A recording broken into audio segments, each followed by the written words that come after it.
Hey guys, welcome and welcome back to my channel. If you're not subscribed, please don't forget to hit the subscribe button. I have so many things to offer on this channel, a lot of DIY projects, guys.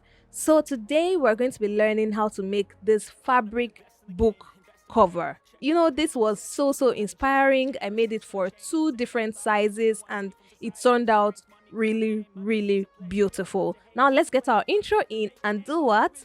Stitch up!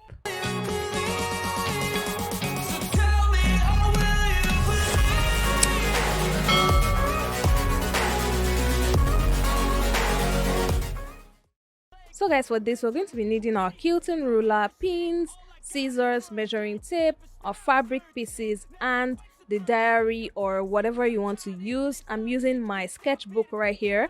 If you guys have seen my sketch to live video, I talked about this sketchbook. It's amazing, guys. So the first thing you're going to do is measure the width of your book, so from cover to cover. So like you're about to say, from pali to pali, so from the front to the back, that's what you're measuring.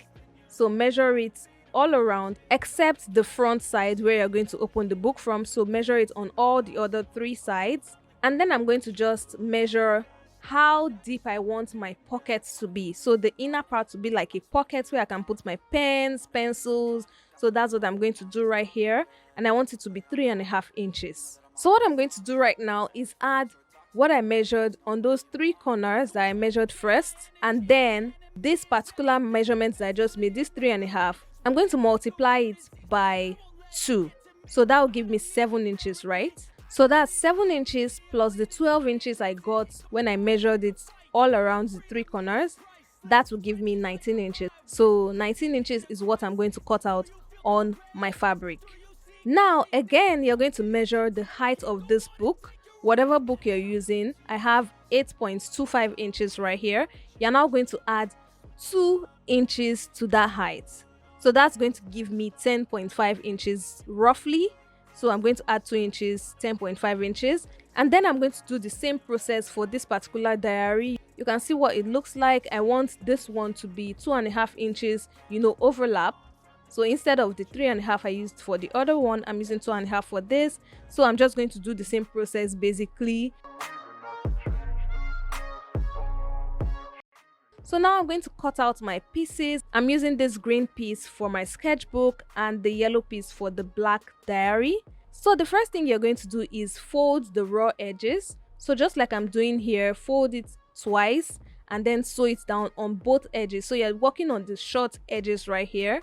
And then the next thing you're going to do is place your fabric right side up, and then put your book, your diary, whatever, on the center and put it just like you would want it to look like when you're done. So the way I'm doing it, just place it like that. So just close your book and make sure it can close without any issues.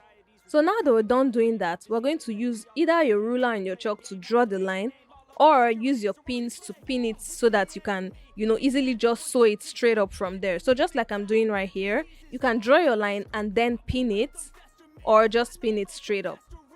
Is a plague for the mentally weak. No mercy, all I got is working. Never stop searching, never quench the thirsty. I'm toxic and psychotic with this logic, you can't stop it. It's been. So can you guys see what I'm doing? I've already pinned it right here. And now I can remove my book, draw the line, and then sew it down right there. So just like it is right here, I'm just going to go to my machine and sew it down right there. So guys, here I'm done doing that. I'm just going to snip the corners so that when I turn it inside out, it's going to be, smooth. So I'm just going to cut all the corners and then turn it to the other side. And guys, can you see it? It already looks beautiful. This is all, guys. You don't need to do any other thing.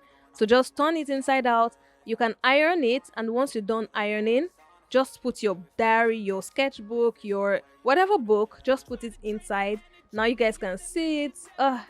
It's so beautiful. I'm just putting it inside right here, and wow, I was just like, wow, this was my first attempt at doing this, so we were basically doing it together. So guys, this is how it's turned out. It's amazing. So right here, I'm just putting in my pen so that you guys can see what I was talking about when I talked about pockets. This is it on the yellow one as well. Oh my god, so nice. Like, I can't stop gushing about it. Do let me know what you think about this particular DIY project. I enjoyed doing it. It didn't take long at all, like at all. This one is the easiest DIY project I think I've done. So guys, that's all I have for you guys in this amazing video. If you love it, please give it a thumbs up, and if you try it out, you can tag me on Instagram at Lara Savage Creations, and I'll be ready to, share it with the world, with my followers, with everyone. I always love gushing about my, subscribers' remake of my DIY projects. And yes, that's all I have for you guys today. Please, please, please don't forget to subscribe. Guys, we are growing on this channel, like we're growing drastically, and I'm loving it. I'm loving you guys. You guys are the best, like the best, the best, the best. So guys, that's all we have for this video. Like this video, share within and outside your circle. And did I say subscribe again? Please, please, please, please, please subscribe if you haven't subscribed. And do have yourself a wonderful morning, noon, or night wherever you are. It's still your favorite content creator and fashion entrepreneur, Lara Savage, signing out.